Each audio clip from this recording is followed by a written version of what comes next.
Assalamualaikum warahmatullahi wabarakatuh. Perkenalkan, saya Fangesti Rahayu Haryati, NIM 1722050300189.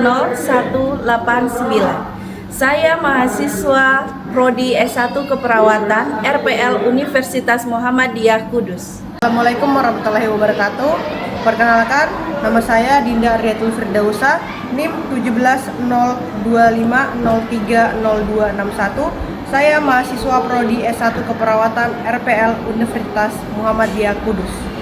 Halo, selamat pagi adik-adik. Pagi. Oke, kami di sini dari Universitas Muhammadiyah Kudus, mahasiswa keperawatan, akan meminta waktunya ya sebentar ya, mungkin 10-15 menit. Apakah adik-adik semua bersedia? Bersedia.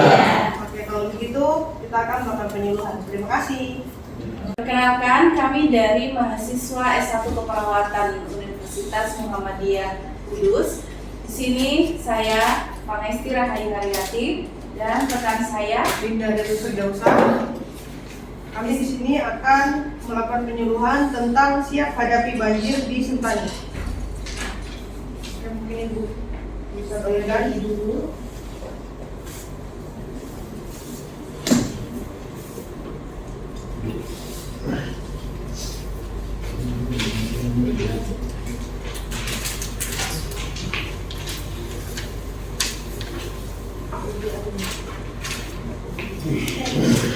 Oke, adik-adik semua di sini dilihat pada leaflet yang telah dibagikan, yaitu tentang siap hadapi banjir di Sentani. Dengan bersama kita siaga, keluarga selamat, Sentani hebat.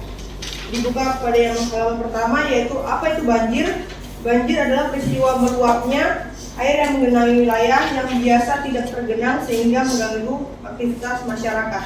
Yaitu di mana banjir pada saat ini lagi marak-marak ya di Sentani, yaitu mengganggu aktivitas kita semua, di mana semua penyaluran pembuangan semua tertutup, akibatnya banjir itu meluap. Terus penyebab banjir yaitu dari curah hujan tinggi, sungai meluap, drainase yang buruk, sampah menyumbat, saluran air, pengundulan hutan. Di mana di sini curah tinggi pada di Sentani, yaitu apalagi di Papua sangat tinggi ya, dan sungai meluap. Terus apalagi bagian-bagian gunung sana, hutan-hutan pada di pangkas atau di gundul. Terus dampak banjir yaitu ada kerusakan rumah, kekurangan air bersih, gangguan sanitasi, cedera dan penyebaran penyakit. Terus disitu dilihat penyakit yang sering terjadi pasca banjir yaitu ada diare, ada ispa, penyakit kulit. Terus ada leptospirosis, demam berdarah, atau yang di sini sering kena yaitu DBD atau yang biasa kita kenal adalah malaria. Oke, selanjutnya mungkin akan dijelaskan oleh rekan saya untuk di halaman selanjutnya. Oke, balik di halaman berikutnya. Di sini ada persiapan sebelum banjir. Apa saja yang kita siapkan di dalam keadaan sebelum banjir ya, sebelum bicara banjir. Yaitu satu, ada siapkan tas siaga. Apa saja isinya? Ada air minum, ada makanan tahan lama. Seperti apa tahan lama? Biskuit, mie instan gitu ya. Terus ada coklat gitu ya yang tahan lama. Terus ada pakaian ganti, ada selimut atau jas hujan. Terus sama obat-obatan pribadi, ada alat mandi, ada senter atau baterai, ada masker dan sanitizer, sama dokumen penting dan uang secukupnya saja. Ya, yang penting ATM-nya juga ada. Terus yang kedua, simpan dokumen penting itu di dalam plastik kedap air. Jangan sampai cuma ditaruh tas aja. Harus ditaruh di dalam plastik dulu. Karena dokumen itu kan gampang basah ya. Jadi harus ditaruh di dalam plastik baru ditaruh di dalam tas. Oke. Terus yang ketiga, ada kenali jalur evakuasi dan tempat pengungsian terdekat. Jadi dievakuasi atau kalian yang punya ini ya, saudara, pokoknya kita selamatkan nyawa manusia dulu. Kita pergi ke tempat evakuasi yang terdekat, jangan yang rawan banjir gitu loh, yang sudah terdekatnya. Nah, yang sudah di titik amannya. Oke, yang keempat ada simpan nomor darurat. Nah, ini yang perlu kita simpan nomor darurat di HP kita. Zaman sekarang udah pada punya HP ya. itu ada nomornya BNPB itu 117, ada Basarnas 115, ada pemadam kebakaran 113, ada ambulans 119. Itu ya yang harus kita simpan di HP kita. Terus yang kelima ada siapkan obat-obatan pribadi di dalam kotak P3K. Jadi kalian harus siap kotak P3K ini ya, siap sedia. Entah itu kecil atau besar, pokoknya obat-obatan yang penting buat kalian ya.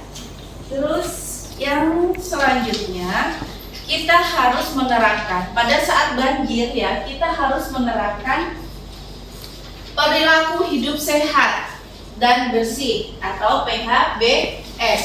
PHBS apa tadi? Perilaku hidup bersih dan sehat. Oke. Yang pertama, kalian harus mengkonsumsi air matang ya, matang dan bersih. Jangan sampai air banjir itu dijadikan minum.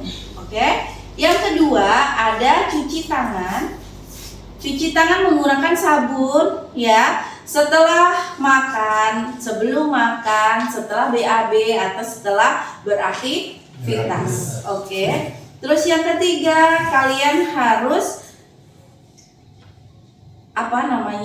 buang air di jamban ya, atau di jamban darurat. Terus yang selanjutnya kalian harus buang sampah di tempatnya ya, buang sampah di tempatnya biar tidak tertumpuk sampahnya. Terus kalian harus pakai alas kaki, takutnya nanti ada kayu tajam atau ada paku, ada besi, serpihan kaca yang tercecer di lantai. Jadi harus pakai alas kaki. Terus yang selanjutnya kalian harus masak makanan hingga matang, jangan setengah matang ya, jangan setengah matang. Oke, yang selanjutnya kalian harus jaga kebersihan lingkungan. Ada ventilasi, tempat tinggalnya ada ventilasi, atau di pengungsian itu ada ventilasi yang seperti ini. Terus tendanya itu tenda yang ada ventilasinya gitu loh ya. Itu. Oke, terus air banjir tidak boleh digunakan untuk diminum, memasak, dan sikat gigi. Jadi usahakan pakai air bersih ya. Jadi kalian itu pas di banjir harus menghemat air bersih ya, karena memang susah nanti. Jangan air banjirnya terus kalian masak. Iya, tidak boleh. Nanti terjangkit penyakit nanti ya. Terus pada saat evakuasi banjir, apa yang kalian lakukan ya sebelum banjir itu ya? Kalau banjir itu mau datang, kalian harus dengarkan informasi atau peringatan dari petugas BMKG. Oke. Terus yang kedua, matikan listrik jika kondisi aman ya. Yang ketiga, bawa tas siaga tadi yang isinya tadi ya. Terus sama dokumen penting. Terus yang keempat, ada gunakan alas kaki dan pakaian yang sesuai ya, jangan yang pakaian compang-camping itu ya. Terus yang kelima, ada bantu bayi, lansia, ibu hamil, penyandang disabilitas, dan orang sakit. Jadi kalau kalian ada keluarga kalian yang orang tua mungkin ya, atau bayi, kalian selamatkan juga, kalian bawa juga. Jangan langsung ditinggalkan, kalian nyelamatin sendiri, kasihan ya. Terus yang keenam, ada ikuti jalur evakuasi menuju tempat pengungsian. Jadi kan nanti ada petugasnya nanti. Di sana pengungsiannya di sana. Jadi kalian ikuti di situ. Jangan kalian tetap di tempat banjir itu. Nanti kalian nggak bisa dievakuasi ya. Terus yang ketujuh, ada jangan menerobos arus banjir yang deras, nanti hanyut ya. Terus yang kedelapan, ada berkumpul di titik kumpul dan lapor kepada petugas. Oke, titik kumpulnya di tempat aman untuk berkumpul setelah evakuasi ya. Jadi di tempat yang lebih tinggi, tinggi. Oke, sampai sini mungkin adik-adik ada yang ditanyakan. Ada. Oke, silakan. Apa yang harus kita lakukan pada saat banjir dan kita mengalami dehidrasi? Silakan. Mungkin Bu Ayu bisa menjawabnya. Oke, apa yang dilakukan pada saat banjir dan kita mengalami demam tinggi dan dehidrasi ya. Oke, yang itu adalah tanda gejala bahaya ya. Kalau sudah muncul tanda gejala itu, kita harus segera ke fasilitas kesehatan. Ya, kita harus lari langsung ke entah itu puskesmas, entah itu langsung ke rumah sakit.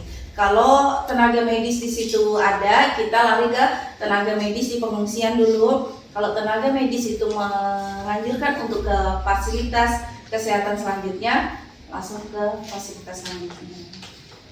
Oke, Ada pertanyaan lain? Oke, silakan. Maksud dari drainase buruk itu yang bagaimana ini? Oke, di sini saya akan jelaskan apa itu drainase yang buruk. Bagaimana drainase yang buruk? Drainase yang buruk itu adalah penyerapan yang tidak maksimal, ya. Jadi di Sentani ini banyak drainase yang buruk. Artinya apa? Kenapa bisa terjadi banjir? Karena itu drainasenya buruk. Artinya drainasenya tidak melakukan tugasnya dengan baik. Drainase adalah dia menyerap atau dia membuang aliran yang harusnya ke tempatnya, begitu. Jadi kebanyakan di sini kan got-got hanya got saya kan, tapi dia nggak ada sampai di mana. Misalnya nih drainase dari got di depannya kita di sekolah, nah itu pembuangannya ke arah mana, gitu. Tapi kalau misalnya drainasenya hanya got, terus nggak ada aliran pembuangannya, nggak ada penyerapannya, nah itu akan meluap. Jadi akhirnya dia banjir, begitu. Apakah sudah mengerti, sudah jelas, atau ada yang kurang? Jelas. Apakah ada pertanyaan lagi? Tidak ada. Sekian penyuluhan dari kami. Bila ada kurang lebihnya, kami mohon maaf dan mohon dimengerti. Terima kasih. Wassalamualaikum warahmatullahi wabarakatuh. Terima kasih atas kerjasamanya ya. Informasi siaga banjir, siaga banjir. Ayo yang kedua, matikan listrik. Matikan listrik. Semua keluar. Yang ketiga, bawa tas siaga dan dokumen penting. Jangan panik. Jangan panik. Yang keempat, menggunakan alas kaki. Ayo guys.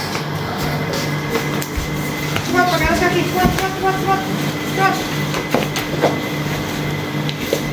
Kesana. Cepat. Yang kelima, bantu bayi, ibu hamil, lansia, dan penyandang disabilitas. Ayo balik.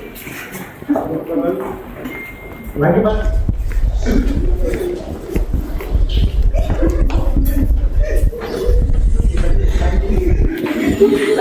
7. Jangan menerobos arus banjir yang deras. Jangan ke sebelah sana. Jangan ke sebelah kanan, ke sebelah kiri karena sebelah kanan deras. Sebelah sana aja. 6. Ikuti jalur evakuasi.